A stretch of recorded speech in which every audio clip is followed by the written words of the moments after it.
जी बाल को सुप्रभात, नमस्कार, राम राम, प्रणाम। कैसे हाल चाल? सब बढ़िया, सब मजे में, सब शानदार। आज बात कर रहे होंगे 5 मिनट के अंदर सर्कुलर फ्लो ऑफ इनकम की। तो चलिए शुरू करते हैं। सबसे पहले circular flow of income 3 different phases में काम करता है: प्रोडक्शन फेज, इनकम फेज और एक्सपेंडिचर फेज। ये बताता है कि आपका पैसा कैसे कभी खत्म नहीं होता है, हमेशा घूमता रहता है। सबसे पहले प्रोडक्शन फेज में आप काम करके पैसा कमाते हैं, इनकम फेज में वो आपके हाथ में आता है, और एक्सपेंडिचर फेज में आप कोई सामान खरीद रहे हैं जिसके बदले आप पैसा वापस से उन प्रोडक्शन यूनिट को दे देते हैं। ठीक है जी। तो बेसिकली आप हो गए फैक्टर्स ऑफ प्रोडक्शन का एक हिस्सा, जो कि होते हैं 4: लैंड, लेबर, कैपिटल और एंटरप्रेन्योर। और इनको मिलती है फैक्टर पेमेंट, जो कि होती है rent, wages, interest and profit. ठीक है। अगर सर्कुलर फ्लो के बारे में बात कर रहे हैं तो सर्कुलर फ्लो कितने प्रकार के होते हैं? एक मिनट रुक जाओ। अगर आप ये वीडियो 15 या 16 मार्च के आसपास देख रहे हो तो आप लोगों के लिए खुशखबरी है। हम लोग आप लोगों के लिए कंप्लीट फ्री के अंदर ऑल इंडिया लेवल पे एक एमसीक्यू टेस्ट अरेंज करवा रहे हैं, जिसके अंदर बोर्ड एग्जाम में आने वाले हाईली एक्सपेक्टेड एमसीक्यू हो रहे होंगे। 20 हैं तो 20 के 20 करा रहे हैं।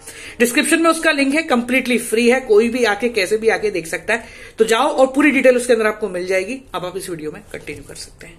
तो भाई सबसे पहले अगर अपन सर्कुलर फ्लो के बारे में बात करें तो 2 प्रकार के होते हैं। एक होता है रियल फ्लो, एक होता है मनी फ्लो। रियल फ्लो का मतलब फिजिकल फ्लो, जहां पर सिर्फ सामान जो है वो हाउस होल्ड से फर्म या फर्म से हाउस होल्ड की तरफ जा रहा होता है।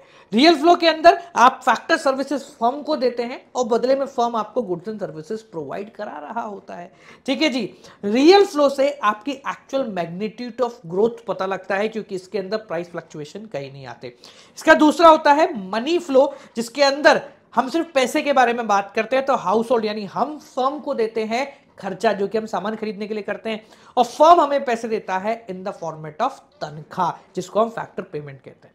अगर आप रियल फ्लो और मनी फ्लो इन दोनों को जोड़ दोगे तो आपको मिलेगा एक्चुअल सर्कुलर फ्लो, जो कि 2 सेक्टर इकोनॉमी में चलता है। इसको एक बार समझ लेते हैं। तो भाई हम सुबह उठे हाउस होल्ड, और हम जो है फर्म के पास गए काम करने के लिए, फैक्टर सर्विस देने के लिए।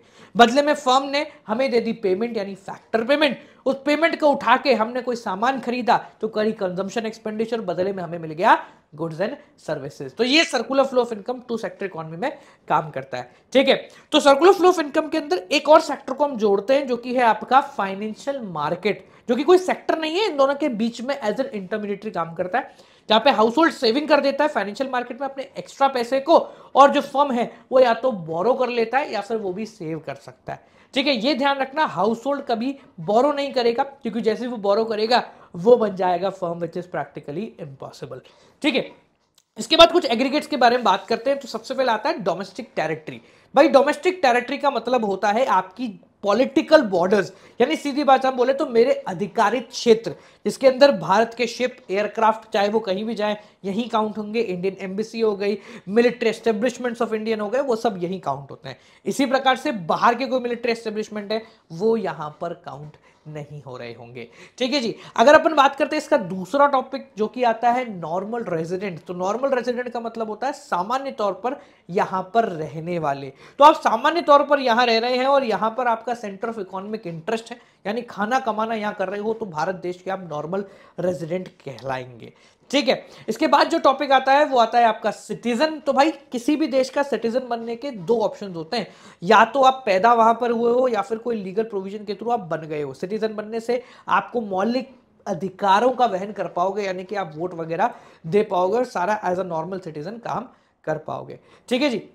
इसके बाद आते हैं कुछ बेसिक फॉर्मूले, जो कि आपको देखने हैं। देखो सिंपल भाषा में अगर आप बोले तो मान लेते हैं कि आपने एक फोन खरीदा 15,000 का 2 साल पहले, अगर आज आप उसको बेचने जाओगे तो वो बिकेगा 10,000 का।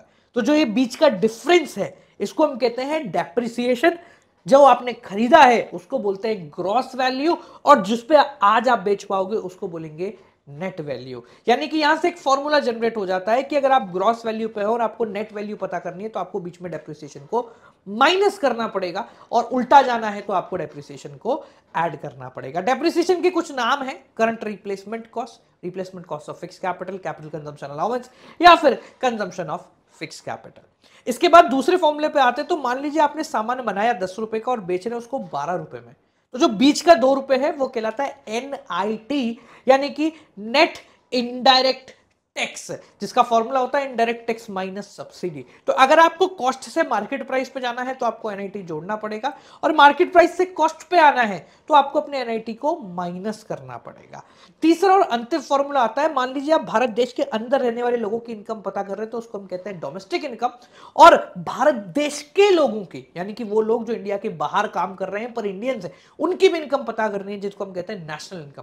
तो इन दोनों के बीच में एक डिफरेंस होता है जिसको हम बोलते हैं NFIA, यानी net factor income from abroad. इसको कैलकुलेट करना बहुत आसान है, factor income from abroad minus factor income paid to abroad. So domestic से नेशनल के लिए NFIA जोड़ दीजिए, उल्टे के लिए माइनस कर दीजिए।